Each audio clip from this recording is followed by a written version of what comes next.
So if you're unfamiliar with Netflix originals, they're basically just shows that Netflix produces and like casts and everything themselves, and they're only really available on Netflix's platform. So I'm just gonna be discussing my opinions. Please feel free to like discuss them in the comments as well with me too. I mean, I'd love hearing other people's opinions, and these are just my opinions. Don't get offended. Okay.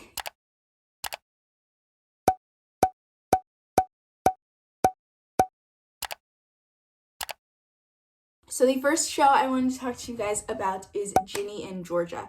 So I have a lot of unpopular opinions about this show. So the first unpopular opinion I guess I have about Ginny and Georgia is that Ginny is an ungrateful brat the whole entire show. Her mom does the most for her, and she's just like she was just, I hated Ginny's character, like, basically overall. The Taylor Swift joke was just unnecessary and super misogynistic. And also them calling Lady Gaga and Lana Del Rey basic was just not it either. And the fact that the show was written by women who are making these jokes, like, what was that? What was that? I don't know. The jokes were terrible. I really only watched the show for Marcus. Marcus is cute. No, I can't lie about that. Marcus is cute. But I don't, like, 100% ship Ginny and Marcus. One, because, like, Ginny and Marcus, like, just the way that they got together just wasn't appealing to me, because they got together first by having sex. And to me personally, I dislike in general when teen shows like portray teens having sex, because I feel like it normalizes teens having sex, you know what I'm saying? Because it makes you feel like, oh, well, I'm a teen and I don't have sex, am I doing something wrong? You know what I'm saying? So I don't like that aspect of the show. And Ginny's friends, Abby, Maxine, and Nora, were all terrible friends to her. The microaggressions, the shoplifting incident, they were just terrible friends to her in general. But because they were the only people who showed Ginny like this friendship validation, she loved them and continued to be friends with them regardless of what they did or said to her. I was just looking at Ginny the whole show like, what is she doing? What is she doing? Okay, why was she still friends with them? Georgia is iconic, except for the murder part. Other than that, Georgia is probably the best character on the show, to be honest. And the ending was just terrible because I didn't like how this season ended. I mean, maybe the next season will be better because they'll have like different writers or whatever, but the ending, I didn't like it. I didn't like it. They like purposely made it a cliffhanger, because honestly, if they hadn't ended the show the way they did and like added like an extra 10 minutes to that episode, the show would have been over and there would really be no need for another season. But that's my opinion. That's my opinion. Oh, I forgot. I give Ginny and Georgia a 2 out of 10. So yeah. So the next show that I'm going to talk about is I Care a Lot. Actually, this is not a show. This is a movie. So I watched it. I would give this show a 7 out of 10. I think it had a pretty predictable plot. Like, based on the trailer, I could infer a little bit about what was going to happen. It was a little bit confusing in terms of like how the characters went from hating each other to then working together. It didn't really make sense. It was decently enjoyable, but it was more sad than anything to me, just because it really is not vindictive, but like it shows how a lot of companies were really started not to actually help people, but to make money, you know? The next show I'm going to talk about is Bridgerton. If you haven't heard of Bridgerton, you've been living under a rock, but this show, I loved the plot. I loved the scenery. I loved the outfits. I would give it a 7 out of 10 just because, first of all, after like the first like 5 episodes, there was just so much like intense episodes. And if you've seen it, you know what I mean, okay?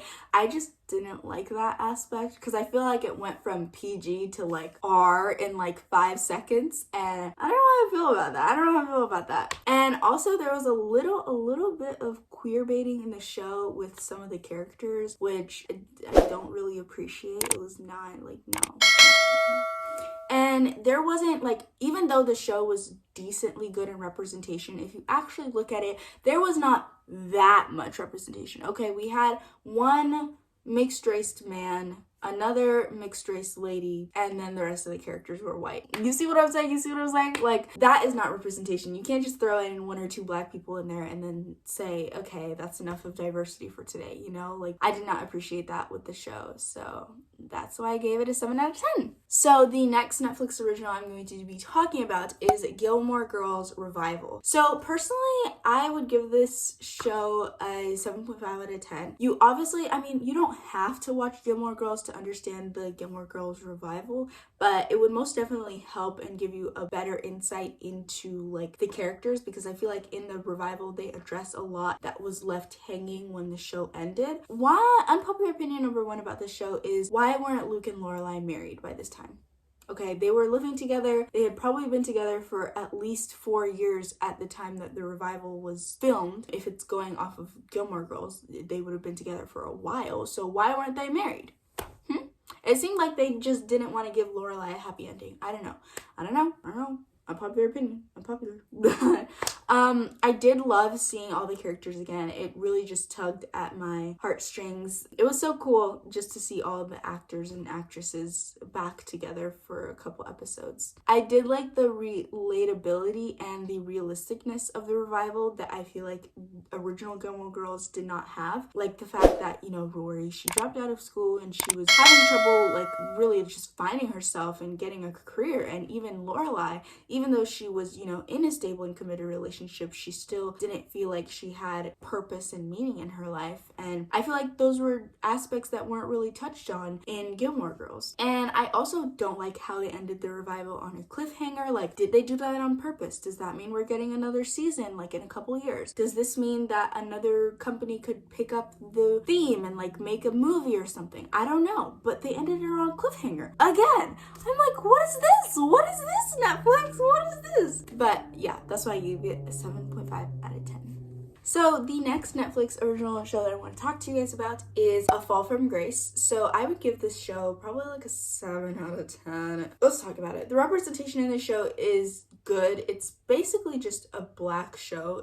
I don't think there's many white characters, if any. And the white characters in the show are pretty much background characters. They're not really like main characters, which I enjoyed. Like, great. We need more black people in film. It had a pretty predictable plot, okay? Like, just from watching the trailer, I could pretty much tell what the show was going to be about. Was it a show or a movie? I can't remember, but I could tell the plot. Now, this show is written by Tyler Perry.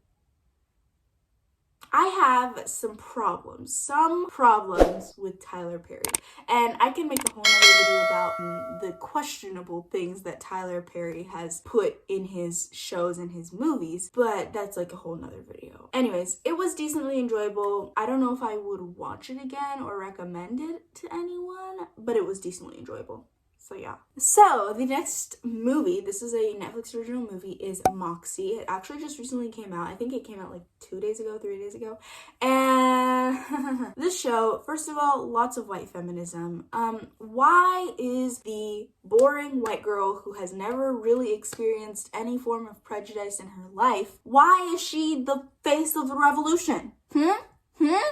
Someone tell me, because they literally had so much black, Hispanic, transgender representation in the show, and then they chose to make the white girl the main character? Like, I wouldn't have minded it. Like, I think that the writers and the directors of the show could have done it in a way where they looked at every single person's point of view. Like, they could have done it from the white girl's point of view for a bit, then the black girl's, then the transgender girl, then you know, like, they could have done a varying points of view, so it wasn't just the same white feminism that we see. Like, they tried, but they didn't try enough. In the end, also, I have a question, like, did Moxie really actually do anything? Because the show ends like alluding that they did something, but it doesn't actually say that they did anything. So I'm like, you know, again, vague ending. It's just annoying to me that the ending was so vague, and the representation was really pretty good in this show, except I just wish we heard more from those characters that they represented. I feel like the characters were just kind of thrown in, and we didn't really hear about their thoughts and the things that they had gone through like a lot until really the end of the show. So yeah, I would give this show a 6 out of 10. And the last show that I have is Carmen Sandiego. So this is actually like a kid's kids show, but I am completely and utterly obsessed with it. It has what, like 4 seasons now? Yes, I love it. It's like, it seems like something that I would have watched when I was like 7 or something on like Disney Channel. It's basically like a spy type beat show. Oh, I probably know why I like it. I like it because it's really similar to Kim Possible, but it has more depth that Kim Possible didn't have, which I really like. I enjoy that it's underrated. I feel like a lot of people would enjoy it, but it's kind of overlooked because it's seen as something that only kids would watch or only kids would like, you know, something like that. But I do think it was super enjoyable, and it had a really interesting plot and some, I would say, even more interesting than some adult shows, okay? And I would give this show a 9 out of 10. I go back and watch it sometimes when I'm just bored because it's just a good show. It's a good show, okay? So that is the end of this video. I hope you guys enjoyed, and if you did, make sure you leave a like and comment down below, and be sure to subscribe. We're on our road to 500 subscribers, which is crazy. I am so excited for all the content I've planned, so make sure you subscribe and just follow me everywhere to be notified of when that's coming up. And yeah, bye guys!